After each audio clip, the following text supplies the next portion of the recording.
乌军撕开了俄军在克里米亚部署的防空网，而黑海舰队和克里米亚俄军遭受重创。首先是在13日凌晨，乌空军第7战术航空旅出动了多架苏24轰炸机，携带暴风营导弹，对黑海舰队驻地塞瓦斯托波尔军港来了一波超大规模的导弹进攻。据资料显示，乌军共发射了10枚巡航导弹，造成奥列涅戈尔斯克矿工号和顿河畔罗斯托夫号潜艇严重受损。紧接着，9月14日，俄军驻叶夫帕托里亚的 S-300和 S-400防空导弹营又遭到了乌军无人机和海王星反舰导弹的进攻，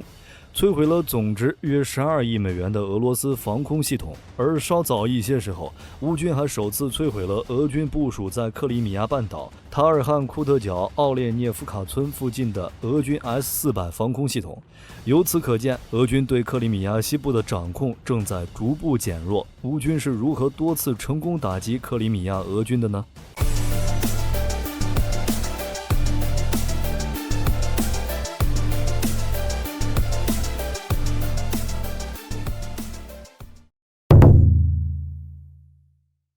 乌军这几次对克里米亚俄军的打击，从对塞瓦斯托波尔军港的打击开始，到收复黑海油田，再到前2天对叶夫帕托里亚防空导弹阵地的打击来看，乌军组织导弹进攻的能力有了极大提高，其战术计划目标明确，行动干净利落，很明显是在北约情报系统的支持下进行的。其过程大致可分为3个阶段。第一阶段，情报收集。美军的 RQ-4无人机和英军的 RC-135型侦察机近期可是一直在黑海上空活动。这些有人机和无人机所携带的诸如合成孔径雷达、电子干扰与支援设备等，加上西方商业卫星以及乌军在克里米亚的人力情报等，乌军和北约完全有能力摸清驻守克里米亚俄军的整体态势和作战特点，甚至有把握在导弹进攻时进行全过程监视，以在导弹进攻结束后评估打击效果。第二阶段，清扫外围，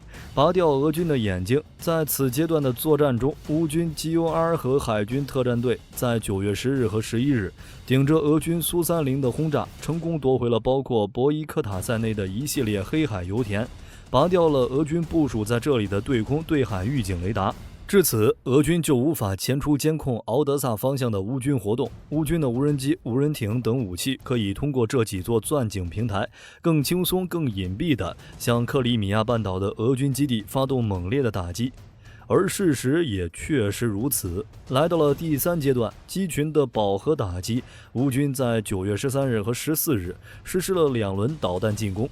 据资料显示，13日乌军在打击塞瓦斯托波尔军港时，同时出动了无人机、巡航导弹和无人艇设备。其中，无人机负责吸引俄军的防空火力，巡航导弹和无人艇分别负责从空中和海上攻击俄军目标。当俄军防空火力都在拦截无人机时，乌军的巡航导弹、无人艇攻击就直捣俄军营地。而同样的战术也在运用到了14日对叶夫帕托里亚俄军的打击行动中。14日，乌军先是出动了一批无人机，用来吸引俄军防空系统的注意力以及火力打击。随后，乌军无人机针对俄军的 S-400防空系统的雷达和天线进行了打击，使其暂时失去侦测能力，变成瞎子。就在这个间隙，乌军连发2枚海王星巡航导弹，直接命中并摧毁了俄军的这套 S-400防空系统，造成了高达12到16亿美元的设备的损失。乌军的这2次打击行动均采用了无人机结合巡航导弹战术，展现出乌军卓越的战术能力和高度协同的作战能力。乌军的无人机结合巡航导弹战术是一种超低成本的饱和式混合攻击战术。在冷战期间，苏联为了对付美国航母，曾研发了一种饱和攻击模式，即用数量足够多的导弹来对付美国的航母战斗群，但奈何一次饱和式攻击就需要消耗上千枚导弹，即便是苏联也负担不起。而现在廉价无人机的出现，让这种饱和式打击变得简单和容易。要知道，饱和式打击的核心不在攻击，而在消耗，即使用大量导弹去消耗对手的防空导弹。而现在，导弹的活都被无人机所接替，只需要等到对手防空弹药消耗一空，这时再发起攻击，对方都是无处可逃的。总之，无人机的出现把消耗战的门槛拉到了极低的位置。一架无人机不过数千美元，贵一些的顶多数万，而一枚拦截弹就要数十万美元，而拦截弹保护的目标更是高达数亿美元，破坏往往比保护要容易得多。所以在这种消耗战中，无人机拥有天然的优势。但就像前面提到的，乌军能成功执行这一战术，关键在于乌军动用了自身及北约的情报力量，摸清了俄军在克里米亚对空态势感知系统的布局，并不断通过电子信号侦察作业摸清了俄军所有系统的开机特点和漏洞，然后对暴风影巡航导弹进行了高度复杂的战术规划。比如发射之后航路怎么飞，到哪个航点降高，哪个方向适合突防等等，这才使作战成功从俄军众多的防空漏洞中溜了进来。而乌军连续成功的打击也表明，乌军在克里米亚部署的防空网正在被撕裂。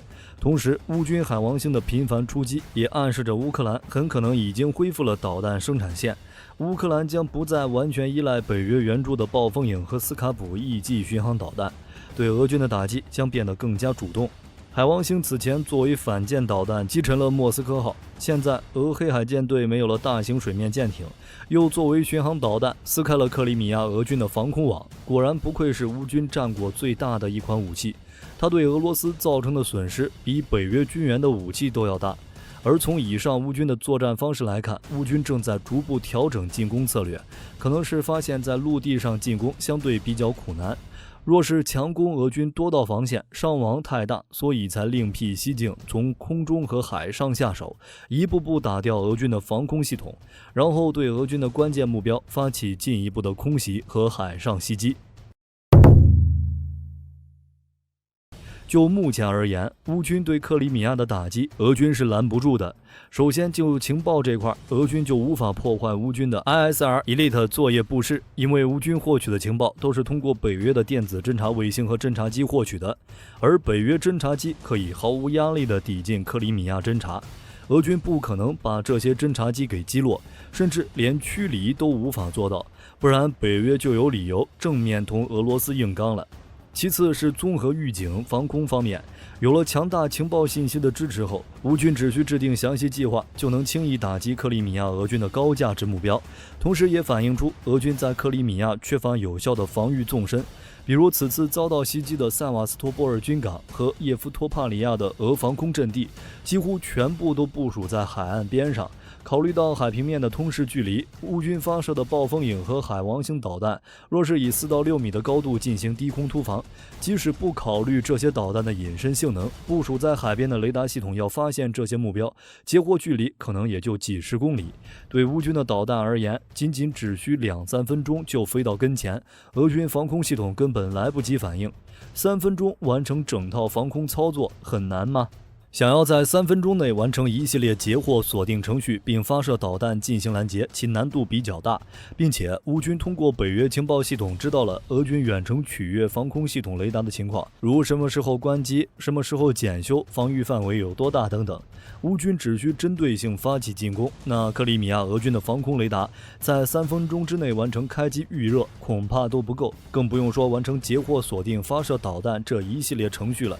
因此，乌军只需持续对克里米亚西部俄军发起进攻，估计不需多时，俄军就会被迫撤离或是更改现有部署。